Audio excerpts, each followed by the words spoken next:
ప్రభువైన యేసుక్రీస్తు నామములో మీకందరికీ శుభములు. ఈరోజు వాక్యభాగము మత్తయి సువార్త 5వ అధ్యాయము 5వ వచనము నుండి. సాత్వికులు ధన్యులు, వారు భూలోకమును స్వతంత్రించుకొందురు.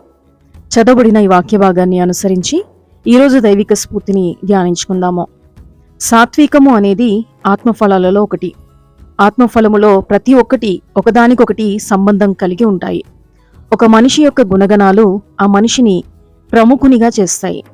చాలామంది అబద్ధం ఆడరు, దొంగతనం చేయరు, వ్యభిచారం చేయరు, త్రాగడం, జూదము ఇలాంటివేవీ లేకుండా చాలా మంచిగా మర్యాదగానే జీవిస్తూ ఉంటారు.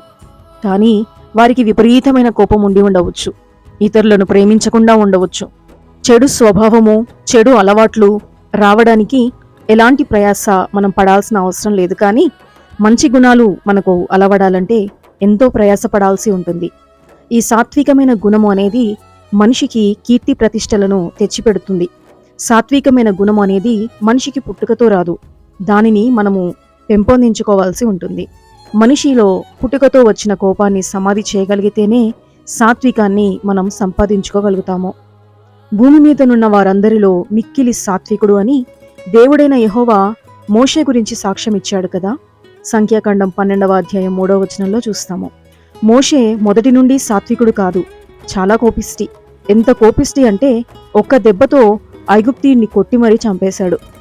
మరి అంత కోపం కలిగిన మోషే సాత్వికుడుగా మారడానికి కారణము దేవునితో సహవాసం చేయడమే. దేవునితో ఎక్కువ సమయం గడపడం వలన సాత్వికాన్ని సంపాదించుకున్నాడు మోషే.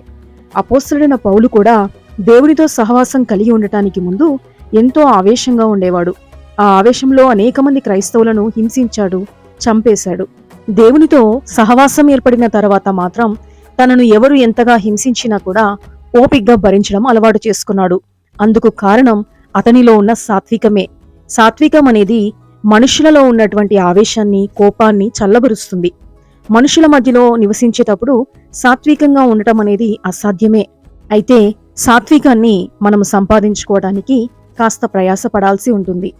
అపోస్తలుడైన పౌలు తిమోతికి రాసిన మొదటి పత్రిక 6వ అధ్యాయం 11వ వచనంలో నీతిని, భక్తిని, విశ్వాసమును, ప్రేమను, ఓర్పును, సాత్వికమును సంపాదించుకొనుటకు ప్రయాసపడుము అని ఇక్కడ వ్రాయడం చూస్తాము.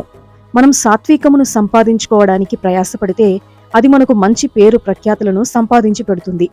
మదర్ తెరెసా జీవితాన్ని చూస్తే ఆమె ఎంతో సాత్వికురాలిగా జీవిస్తూ ఎంతో మంది పేదలకు చేయూతనిచ్చింది. ఆమె తన సుఖాలను త్యాగం చేసి అనేక మంది రోగులను అక్కున చేర్చుకుంది. అందుకే ఆమె పేరు తెలియని వారు ప్రపంచంలోనే ఎవరు ఉండకపోవచ్చు. ఆమె కీర్తి భూలోకమంతా వ్యాప్తి చెందింది. ఆమెకు ఎంత పేరు ప్రఖ్యాతులు వచ్చినప్పటికీ ఆమె తన వేషాన్ని మార్చుకోలేదు, భాషను మార్చలేదు. ఎన్నో పురస్కారాలు వచ్చినప్పటికీ ఎప్పుడూ గర్వపడలేదు. గర్వము కలిగి ఉన్న వారెప్పుడూ సాత్వికులుగా ఉండలేరు. విరిగి నలిగిన హృదయం కలిగి ఈ లోకాశలను త్యాగం చేసి అన్ని విషయాలలో దీనత్వం కలిగి జీవించేవారు మాత్రమే సాత్వికులు అవగలుగుతారు. మత్తయి సువార్త 11వ అధ్యాయం 29వ వచనంలో ప్రభువు ఈ మాట సెలవిస్తున్నాడు. నేను సాత్వికుడును, దీన మనస్సు గలవాడును గనక మీ మీద నా కాడి ఎత్తుకొని నా యుద్ధ నేర్చుకొనుడి అని చెప్తున్నాడు. మనము యేసుతో ఉండడం ద్వారా సాత్వికమును నేర్చుకుని ఆయన కాడిని ఎత్తుకొని సాత్వికులుగా జీవిస్తే భూలోకాన్ని స్వతంత్రించుకోగలుగుతాము. అటి కృప ప్రభువు మనందరికీ దయచేయనుగాక. ప్రార్థన. ప్రియమైన పరలోక తండ్రి, ఈ లోకంలో జీవిస్తున్నంత కాలము నిన్ను వెంబడిస్తూ దీన మనస్సు కలిగి మమ్మును మేము తృణీకరించుకొని సాత్వికులుగా జీవించేలాగా నాకు, మాకు, మాలో ప్రతి ఒక్కరికి సహాయము దయచేయమని యేసుక్రీస్తు శక్తిగల నామంలో ప్రార్థిస్తున్నాము తండ్రి. ఆమేన్. క్రీస్తునందు నా ప్రియమైన సహోదర సహోదరులారా, ఈ క్లుప్త వాక్య సందేశాలు మేల్కొల్పు స్వరము మన ఆత్మీయ జీవితాలకు దీవెనకరంగా ఉండాలని ప్రార్థిస్తున్నాను. ఒకవేళ ఈ వీడియోలు మీకు ఆత్మీయంగా, ఉపయోగకరంగా, మేలుకరంగా ఉన్నాయనిపిస్తే తప్పక ఈ వీడియోస్ని లైక్ చేసి, షేర్ చేసి మన ఛానల్ని సబ్స్క్రైబ్ చేసుకుని పక్కనే ఉన్న బెల్ బటన్ని యాక్టివేట్ చేసుకోగలరు. Thank you so much for watching this video. May God bless you all. Praise the Lord. Amen.